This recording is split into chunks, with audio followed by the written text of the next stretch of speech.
Good evening, welcome to స్వతంత్ర. నేను మురళి. ముందుగా హెడ్లైన్స్ చూద్దాం. రాజకీయాలపై అధికార ప్రతిపక్షాల ఫోకస్. 27 నుంచి జగన్, చంద్రబాబు ప్రచారాలు.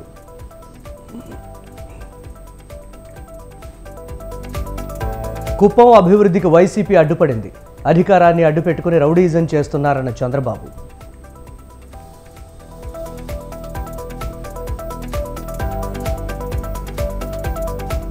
నంద్యాలలో వైసీపీకి మరో షాక్. కాంగ్రెస్లో చేరిన జెడ్పీటీసీ గోకుల్ కృష్ణారెడ్డి.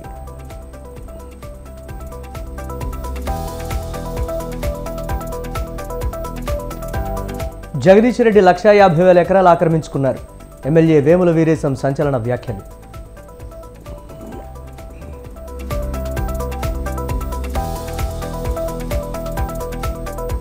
పార్టీ గేట్లు కాదు, ప్రాజెక్టుల గేట్లు తెరవండి. ప్రభుత్వం రైతు సమస్యలను తీర్చడం లేదన్న హరీష్ రావు.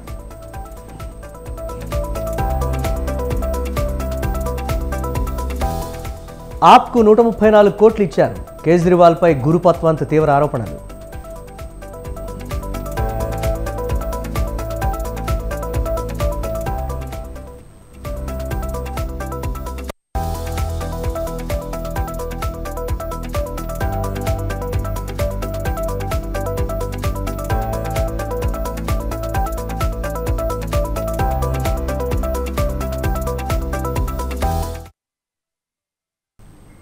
ఢిల్లీ ముఖ్యమంత్రి అరవింద్ కేజ్రీవాల్ నాయకత్వంలోని ఆమ్ ఆద్మీ పార్టీ ఖలిస్తాన్ తీవ్రవాదుల గ్రూప్ నుంచి 134 కోట్లు తీసుకుందా? ఖలిస్తాన్ తీవ్రవాది గురుపత్వంత్ సింగ్ పన్ను ఈ ఆరోపణ చేశారు. 2014-2022 మధ్య ఈ మొత్తం అందుకున్నట్లు పేర్కొన్నారు.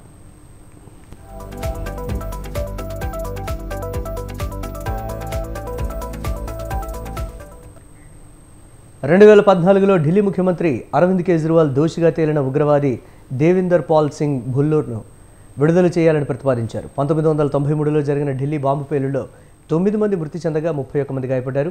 ఈ కేసులో భుల్లార్ కీలక పాత్ర వహించారనే ఆరోపణ ఉంది. కేజ్రీవాల్ తాను ఆర్థికంగా లబ్ధి పొందినందువల్లనే ఈ నేరస్తుడి విడుదలకు ప్రతిపాదించారని పన్ను ఆరోపించారు.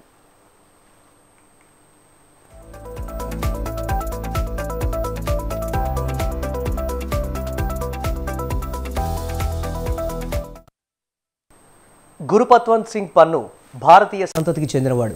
అమెరికా, కెనడా పౌరసత్వం కలిగిన ఖలిస్తాన్ తీవ్రవాది. ఆయన సోమవారం విడుదల చేసిన ఓ వీడియో సోషల్ మీడియాలో చక్కర్లు కొడుతోంది.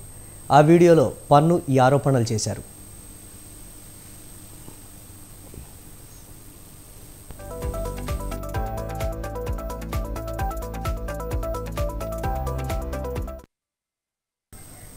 రెండు 2014లో కేజ్రీవాల్, ఖలిస్తాన్ అనుకూల సిక్కులు న్యూయార్క్లోని రిచ్మండ్ హిల్లోని గురుద్వారాలో సమావేశం నిర్వహించారని, ఈ సందర్భంగానే ఆర్థిక సాయానికి బదులుగా భుల్లార్ విడుదలకు సహకరిస్తామని కేజ్రీవాల్ హామీ ఇచ్చారని పన్నును ఆరోపించారు. కేజ్రీవాల్, ఆయన పార్టీ ఖలిస్తానీ గ్రూపుల నుంచి నిధులు అందుకుంటున్నాయని పన్నును ఆరోపించడం ఇదే మొదటిసారి కాదు. అమెరికా, కెనడాలోని ఖలిస్తాన్ మద్దతుదారుల నుంచి కేజ్రీవాల్, పంజాబ్ ముఖ్యమంత్రి భగవంత్ సింగ్ మాన్ $6 మిలియన్ విరాళాలను స్వీకరించారని గతంలోనూ ఆరోపించారు.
ఏపీలో అధికార ప్రతిపక్ష పార్టీలు దూకుడు పెంచాయి. ఇప్పటికే అధికార వైసీపీతో పాటు టీడీపీ, జనసేన, బీజేపీ కూటమి మెజారిటీ అభ్యర్థులను ప్రకటించింది. ప్రచారాన్ని కూడా ముమ్మరం చేయనున్నాయి.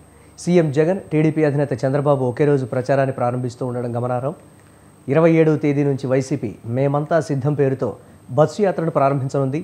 ముఖ్యమంత్రి జగన్మోహన్ రెడ్డి ఇడుపులపాయ నుంచి ఇచ్చాపురం వరకు బస్సు యాత్ర నిర్వహించనున్నారు. తొలి రోజు వైఎస్ఆర్ ఘాట్ వద్ద నివాళి అర్పించి యాత్ర ప్రారంభిస్తారు.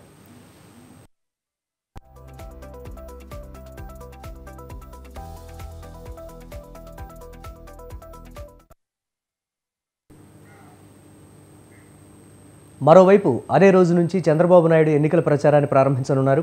ప్రజాగళం పేరుతో చంద్రబాబు ఎన్నికల ప్రచార సభలు, రోడ్ షోలు నిర్వహించనున్నారు. రోజుకు 3 నుంచి 4 నియోజకవర్గాల్లో సభలు, రోడ్ షోలు సాగేలా షెడ్యూల్ను రూపొందించారు. చిత్తూరు జిల్లా నుంచి ప్రజాగళం క్యాంపెయిన్ ప్రారంభించనున్నారు. ఇరు పార్టీల నేతలు ఒకే రోజున రాయలసీమ నుంచి ప్రచారాన్ని ప్రారంభించడం ఇప్పుడు రాష్ట్ర రాజకీయాల్లో ఆసక్తి గొలుపుతోంది.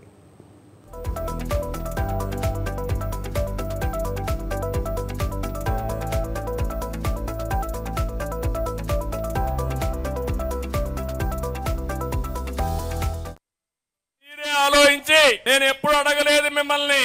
కుప్పం నియోజకవర్గంలో ప్రజలందరూ కలిసి 1,00,000 ఓట్ల మెజారిటీ లక్ష్యంగా పెట్టుకున్నారు. 70,000 మెజారిటీ వచ్చాయి. కానీ ఈసారి మాత్రం 1,40,000 ఏళ్లలో ఏం చేశారో 35 ఏళ్లలో 5 సంవత్సరాల్లో చేసి మీ రుణం తీర్చుకుంటానని మరొక్కసారి మీ అందరికీ తెలియజేస్తున్నా. నేనంటున్నా, వైనాట్ పులివెందల బాబాయిని గొడ్డల పేరుతో ఎత్తేసిందానిగా, రాష్ట్రాన్ని దోపిడీ చేసిందానిగా అని అడుగుతున్నా. అవునా కాదా? రాష్ట్రాన్ని రావణ కాష్టంగా చేసిందని నీకు ఓటేయాలనా? అందుకే ఈ రోజు కుప్పం మీటింగ్ ద్వారా ప్రజాగళాన్ని పూరిస్తున్నాం. ఈ ప్రజాగళం ఉధృతంగా మారి అడ్డం వస్తే కొట్టుకోబోతారు తప్ప ఆ బే ఆఫ్ బెంగాల్లో కలిసిపోతారు తప్ప ఎన్నికొచ్చే సమస్య లేదని చెప్పి మీకు. ఆంధ్రప్రదేశ్లో అధికార ప్రతిపక్ష పార్టీల అధినేతలు ఒకే రోజు ప్రచారం మొదలు పెడుతూ ఉండడం ఒకంత ఆసక్తి గొలుపుతోంది. దీనిపై మరిన్ని అప్డేట్స్ మా కరెస్పాండెంట్ సంతోష్ లైవ్ ద్వారా అందిస్తారు. ఓటీవీ సంతోష్.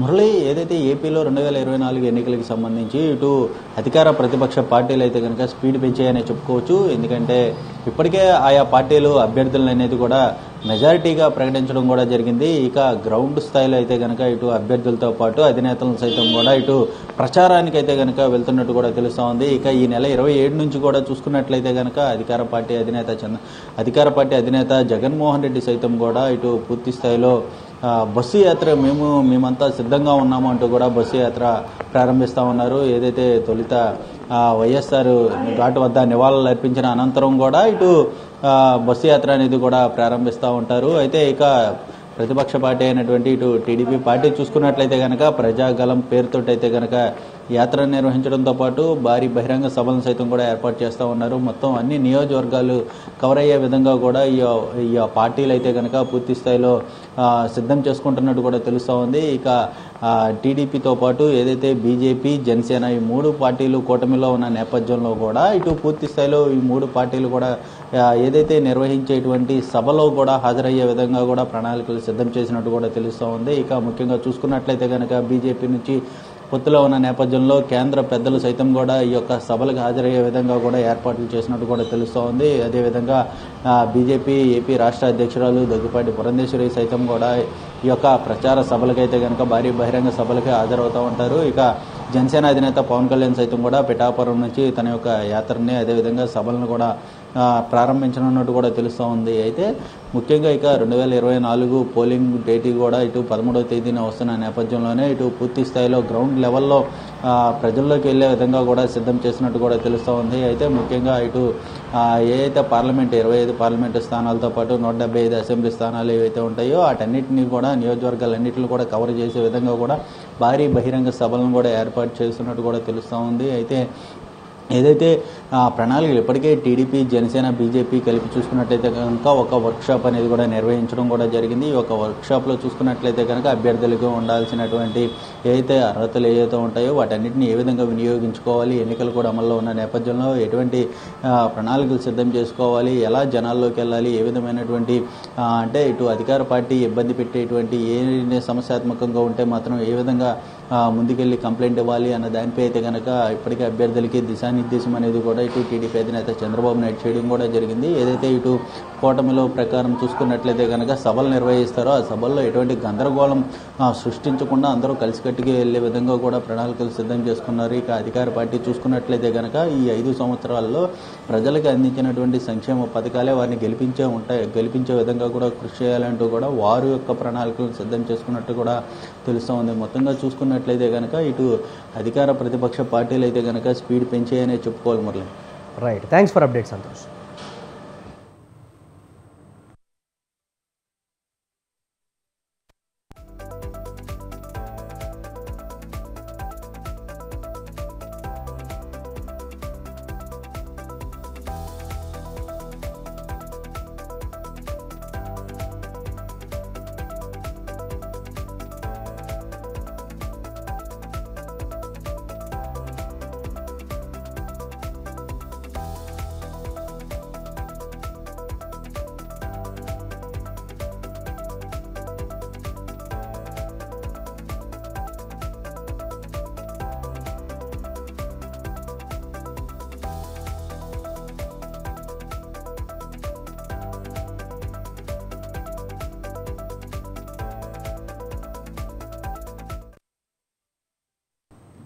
కుప్పంలో 1,00,000 మెజారిటీ సాధించడమే లక్ష్యమని అన్నారు టీడీపీ అధినేత చంద్రబాబు.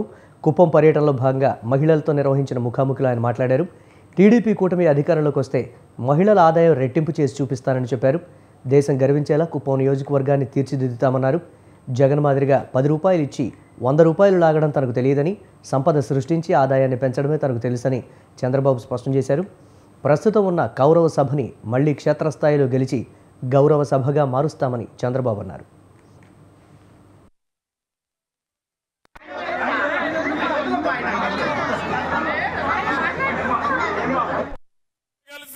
లక్ష ఓట్ల మెజారిటీ లక్ష్యంగా పెట్టుకున్నారు. 70,000 మెజారిటీ వచ్చాయి. కానీ ఈసారి మాత్రం 1,40,000 ఏళ్లలో ఏం చేశారో 35 ఏళ్లలో 5 సంవత్సరాల్లో చేసి మీ రుణం తీర్చుకుంటానని మరొక్కసారి మీ అందరికీ తెలియజేస్తున్నా. నేనంటున్నా, వైనాట్ పులివెందల బాబాయిని గొడ్డల పేరుతో ఎత్తేసిందానిగా, రాష్ట్రాన్ని దోపిడీ చేసిన దానికని అడుగుతున్నా, అవునా కాదా? రాష్ట్రాన్ని రావణ కాష్టంగా చేసిందని నీకు ఓటేయాలనా? అందుకే ఈ రోజు కుప్పం మీటింగ్ ద్వారా ప్రజాగళాన్ని పూరిస్తున్నాం. ఈ ప్రజాగళం ఉధృతంగా మారి అడ్డం వస్తే కొట్టుకోబోతారు తప్ప, ఆ బే ఆఫ్ బెంగాల్లో కలిసిపోతారు తప్ప ఎన్నికొచ్చే సమస్య లేదని చెప్పి నేను మీకు తెలియజేస్తున్నా. కుప్పం నియోజకవర్గంలో